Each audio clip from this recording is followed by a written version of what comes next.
from the NewsChannel 5 network. This is OpenLine.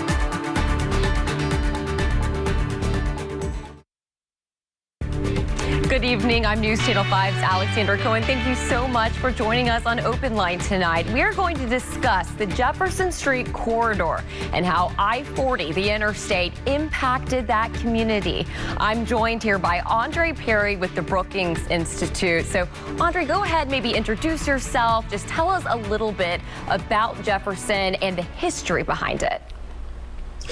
Yeah, well, I'm Andre Perry. I'm a senior fellow at the Brookings Institution, where I study Black majority cities, neighborhoods, and I look specifically at the assets within those neighborhoods. I essentially try to assess the value on things like homes, infrastructure, businesses, and the like, to understand how much they are worth and ultimately to show that they are worthy of investment. Now, we know that in the late 1960s, Nashville city planners built Highway I-40 right through that corridor that you speak of. And we know that it was a significant area for Black businesses, for entertainment, for the music scene. When the U.S. government was deciding about where to place this highway, many people around the Vanderbilt University community, they essentially fought to not have the highway go through certain sections of Nashville. So they really encouraged that the highway to be built through Jefferson Street, and it displaced Black-owned banks, businesses, and a number of entertainment locations. And so it was a federal initiative that went through this Black neighborhood, and we see the reverberations of that decimating that community today. Fast forward, like you said, to today, we're seeing a lot of the gentrification, these tall and skinny, $500 to $1 million homes kind of looming over some of these older Black businesses. I know a couple of them I've interviewed in the past have said, we're fighting, we're staying, we're not leaving. What do you think needs to happen to preserve the culture of Jefferson Street? Well, there's a lot of factors at play. Actually, homes are valued in Black neighborhoods slightly higher, about 10% higher in the Black neighborhoods than in white neighborhoods in the metropolitan area of Nashville. But homeowners generally in Black neighborhoods are older, and folks are really wanting that property in those areas. And so as Black homeowners either sell or they're moving because they can't keep pace with the rises in property tax, you're seeing gentrification. Folks are moving into those areas. White folks are moving into those areas largely, and it's and accelerating the average list price and accelerating taxes in those areas. And so ultimately, you want to create some type of initiative that increases ownership, because when you own, you're not necessarily worried about development, and you're not worried about increased property taxes because you're taking advantage of the growth. You're getting equity in the home. Or if you own a business, you're taking advantage of the new business of people coming into your community. And so we need to create some kind of program where we increase business and home ownership in Black neighborhoods. And if we do that, it will thwart many of the concerns around gentrification. But in a nutshell, if we don't invest in people to become owners, you will always have some form of gentrification. In your work, when you say reparations, what would that look like? Is that financial compensation? Is that different programs? Just kind of explain what you wrote about for the Institute. Well, I'll explain it this way. Reparations is a general concept that says that when injury is caused by a government agency in particular, sometimes the institution, that they have to pay some type of restitution for that injury. We saw that in some form after the businesses were forced to shutter during the pandemic. After a few weeks of having to close, many owners, business owners, not necessarily Black business owners said, federal government, you need to make us whole. You asked us to shut our doors, provide compensation, and the federal government provided.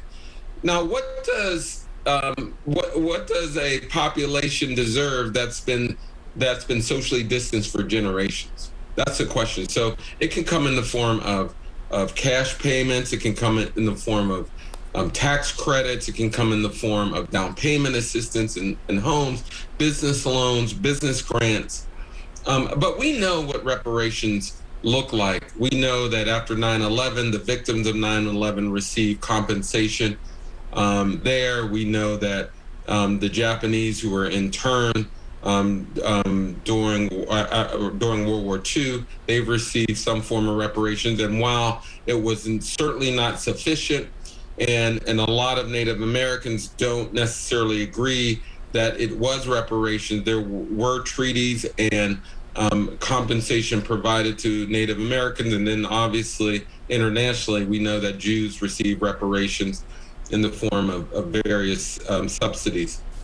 And so reparations is not a new concept, but when we talk about reparations for Black people, then it becomes people will say, I didn't own any slaves. Why should I pay reparations? Well, you're not paying reparations. The federal government is paying reparations, or a state or municipal entity. And just like I don't think I've been on a street, a highway in North Dakota, the federal government, my tax dollars have gone to lots of things in North Dakota that I didn't necessarily use. And so we know what reparations looks like. But when it comes to Black people, then it becomes a controversial issue. I think there's concern, especially with the growth we're seeing in a lot of areas, of losing history, losing culture. For people who are new to Music City, what would you want to say, or can you paint a picture of what that North Nashville area used to be like? Yeah, we tend to forget that Black culture was part of the center of the growth of America. When you're talking about the music scene, the restaurants, the food, the culture, the businesses that generated products, this contributed to Nashville's growth in particular, and particularly around the entertainment industry, the cultural scene. If you love Nashville, you love Black culture. And so when the federal government decided to build Highway 40 right through the heart of that culture, it decimated that growth, particularly for Black people. And many people have not recovered from that. We know that the incarceration rate of Blacks in Nashville is one of the highest in the country. And that's not because of we love to say individual failures or the failures of character, but when you have low wealth, little income, little prospects in life, these things happen. And so instead of saying, hey, let's have people pull up their pants and jail people, which literally arrests economic development, we should be investing in Black businesses, investing in Black entrepreneurs, investing in potential homeowners. And I'll just give you an example. Nationally, Black people represent about 14% of the population, but only 2% of the nation's employer businesses. If those employer businesses equal the Black population, we would see 800,000 more businesses across the country. That would add trillions of dollars to the economy, It would add more money in people's pockets. Employment would be higher. In that regard, equity is stimulus. And so when we're talking about reparations, we should see the upside of this for everyone. All of Nashville, all the Nashville metropolitan area would benefit when we invest in the underappreciated assets in the area. And that's generally what I study. I look at what are the homes, the businesses that if you invested in, you would get a greater return. That's in Black communities. And so we need to see this as an opportunity to expand the proverbial pie so that everyone can benefit. But so it's not just something that benefits Black people. And there's all these myths that, if I invest in Black people, I'm taking away from white people. That's what white supremacy teaches us. The reality is, if we invest in businesses, it will spur economic development. It will spur economic activity. We will realize growth. But if we keep investing exclusively, we know what we're going to get, and there's going to be shortfalls as a result. So reparations is an opportunity for communities to come together and invest in the assets that are worthy of that investment. Andre, we do have someone who has a question for you. Anicia, are you still on line one? And correct me if I mispronounced your name. Anicia. You're up. Hey, if you want to, talk to Andre or ask him any questions, he can hear you now. Okay. He's still talking, so.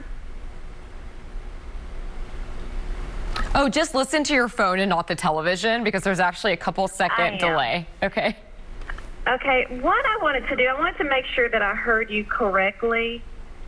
When you said that in Black communities, the homes are valued slightly higher in white communities, because I live in the Bordeaux community, and actually our homes are valued lower. If you look on Zillow and everywhere, our homes are undervalued. We have land, we have actually brick homes, and when I see the one thing that I'm concerned about is that, and my family actually moved from the Jefferson Street area when the bridge was brought through, and that's how we ended up in the Bordeaux community, my family, is that when people try to invest in the Black community, it's almost like we're stereotyped. I hear, for a long time I started hearing about murals, and I told someone, we're more than about murals. I want to see sculptures. I want to see, steel. I want to see stuff that I see in other neighborhoods. So I just want to make sure I heard that right, because I don't want anyone to be confused and think that our homes are being valued, because when you look at the value of a home, they're wonderful homes. They're beautiful, but they're undervalued as opposed to what I'm seeing when I'm looking at Zillow and other neighborhoods. And my concern is that Black communities are not stereotyped, because right now, Bordeaux, we're fighting to make sure that we get market rate of something.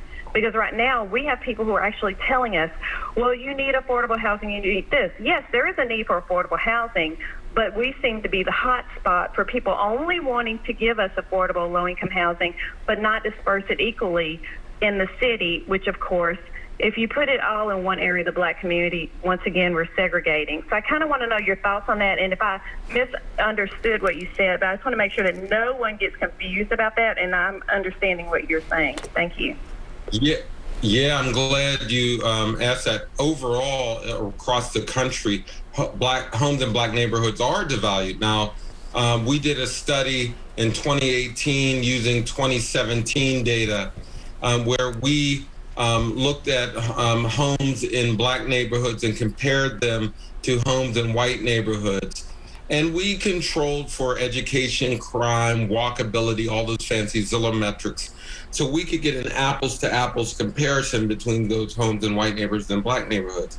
And overall, across the country, we found that homes in Black neighborhoods are undervalued, underpriced by 23%, about $48,000 per home. Cumulatively, about $156 billion of lost equity across the country. And that's a big number, no question. $156 billion would have financed more than 4 million Black-owned businesses based on the average amount Blacks used to start up the firms, would have financed more than 8 million four-year degrees, covered all of Hurricane Katrina damage, would have replaced the pipes in Flint, Michigan 3,000 times over. But what we found in Nashville was interesting, that homes in Nashville were in black neighborhoods across the metro area, not just Nashville proper, but homes in the Nashville metropolitan area were valued 9.7% higher on average than their white peers. And largely that's because you have anchor institutions. You have 3 HBCUs, you have a Fisk, you have Meharry, you have the seminary, you have a solid working class. But again, we do know that the homeowners in Nashville metro area are trending. Their age is trending higher, so you're seeing a lot of people selling, a lot of other folks moving in. That has something to do with it. But there's, in general, I hear what you're saying, because all across the country you hear stories of appraisals gone wrong. People can look across the street and see different home prices, but on average across Nashville, homes in black neighborhoods are valuable. I mean, they're coveted, and that's what our research showed. Thank you so much for clarifying. We do have to head to a commercial break, but please call us with your questions and we'll answer right after this.